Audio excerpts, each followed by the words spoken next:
ഇനിയും ഞാനത് പറയണോ? നിങ്ങളുടെ ഒരുമാതിരി സൂക്കേട് എനിക്കറിയാം. നമ്മൾ തമ്മിൽ ആ പരിപാടി വേണ്ട. രാജേന്ദ്രൻ പോകുമെന്നൊന്നും ഞാൻ കരുതുന്നില്ല. ഇന്നലെയും ഞാനിത് പറഞ്ഞതാണ്. രാജേന്ദ്രൻ പാർട്ടിയുടെ ഒപ്പം നിൽക്കുമെന്നാണ് എന്റെ പ്രതീക്ഷ. ഞാനും ജില്ലാ സെക്രട്ടറിയും ജയചന്ദ്രനുമെല്ലാം സംസാരിച്ചിട്ടുമുണ്ട്. അയാൾ കൺവെൻഷനിലൊക്കെ പങ്കെടുത്തതാണല്ലോ. ജാവദേക്കറെ കണ്ടത് ബന്ധുവിന്റെ നിർബന്ധം കൊണ്ടാണെന്നും ഖേദം പ്രകടിപ്പിച്ചിട്ടുണ്ടെന്നും പറഞ്ഞത് ന്യൂസിലും വന്നിട്ടുണ്ട്. ഞാനതും കണ്ടിട്ടില്ല. എന്റെ കൂടെയുള്ളവരാണ് ഇതൊക്കെ പറഞ്ഞത്. രാജേന്ദ്രൻ പോകുമെന്നൊന്നും ഒരു കാരണവശാലും ഞാൻ കരുതുന്നില്ല. പാർട്ടിയുടെ ജില്ലാ കമ്മിറ്റി മെമ്പറായിരുന്നു. 15 വർഷം MLA, ജില്ലാ പഞ്ചായത്ത് പ്രസിഡന്റ്.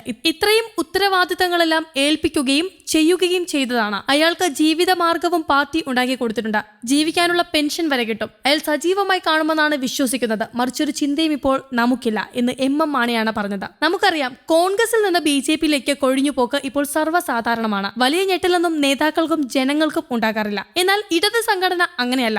ഉറച്ച നിലപാട് കാത്തുസൂക്ഷിക്കുന്നവരാണ് എന്നതിന് വ്യക്തമാണ് MM മണിയുടെ ഈ വാക്കുകൾ. CPMൽ നിന്ന് ഒരിക്കലും ഒരു കാരണവശാലും മറ്റൊരു പാർട്ടിയിലേക്ക് പോകാൻ സംഘടനാബോധം അനുവദിക്കുകയില്ല. ഇത്തരത്തിൽ ഇടത് സംഘടനയിൽ നിന്ന് മറ്റു പാർട്ടിയിലേക്ക് ചേക്കേറുക എന്നത് സംഘടനയ്ക്ക് വലിയ നാണക്കേട് ഉണ്ടാക്കുന്ന കാരണം തന്നെയാണ്. അത്തരത്തിൽ BJPയിലേക്ക് പോകുന്നുവെന്ന വാർത്തകൾ നിഷേധിച്ചുകൊണ്ട് CPM നേതാവും മുൻ MLAയുമായ S രാജേന്ദ്രൻ രംഗത്തെത്തിയിരിക്കുകയാണ്. ഇന്നലെ രാജേന്ദ്രൻ BJP നേതാവ് പ്രകാശ് ജാവദേക്കറുമായി ഡൽഹിയിൽ കൂടിക്കാഴ്ച നടത്തിയതിന് പിന്നാലെ വൈകാതെ അദ്ദേഹത്തിന്റെ പാർട്ടി പ്രവേശനം ഉണ്ടാകുമെന്ന് അഭ്യൂഹങ്ങൾ നിറഞ്ഞിരുന്നു. എന്നാൽ ഇക്കാര്യത്തിലാണ് CPMൽ നിന്ന് സസ്പെൻസ് ചെയ്യപ്പെട്ട ഇടുക്കിയിലെ നേതാവ് തന്റെ നിലപാട് അറിയിച്ച് രംഗത്ത് വന്നത്. CPMുമായി പ്രശ്നങ്ങളൊക്കെയുണ്ട്. തുറന്നു സംബന്ധിച്ച രാജേന്ദ്രൻ പറഞ്ഞത് BJPയിലേക്ക് ക്ഷണമുണ്ട്. ആ കാര്യവും പറഞ്ഞു. തെരഞ്ഞെടുപ്പ് രംഗത്ത് പ്രവർത്തിക്കും. പ്രശ്നങ്ങൾ നേതാക്കളുമായി ചർച്ച ചെയ്ത് പരിഹരിക്കും വരെ സജീവമായ പരിപാടികളിൽ പങ്കെടുക്കില്ലെന്നും S രാജേന്ദ്രൻ പറഞ്ഞു. ഇന്നലെ വൈകിട്ട് പ്രകാശ് ജാവദേക്കറെ കണ്ടതോടെ അദ്ദേഹത്തിന്റെ BJP പ്രവേശനം ഏതാണ്ട് ഉറപ്പിച്ച മട്ടായിരുന്നു. എന്നാൽ CPMന് താൽക്കാലിക ആശ്വാസം നൽകുന്ന വാക്കുകളാണ് ഇപ്പോൾ പുറത്തുവരുന്നത്. പ്രകാശ് ജാവദേക്കറുമായി നടത്തിയ കൂടിക്കാഴ്ചയിലും രാജേന്ദ്രൻ നിലപാട് അറിയിച്ചു. അദ്ദേഹവുമായി നടന്നത് വെറും സൗഹൃദ സന്ദർശനം മാത്രമാണെന്നായിരുന്നു വിശദീകരണം.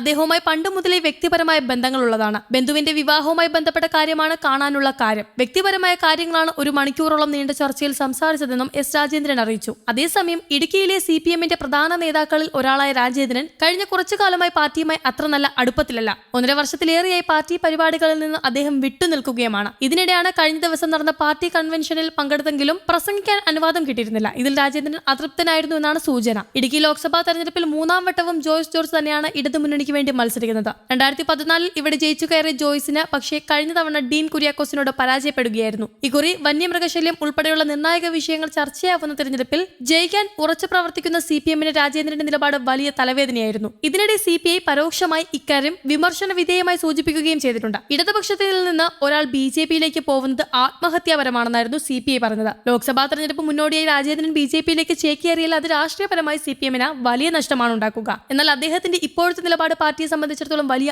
ആശ്വാസം തന്നെയാണ്. News desk, Kerala Kaumudi.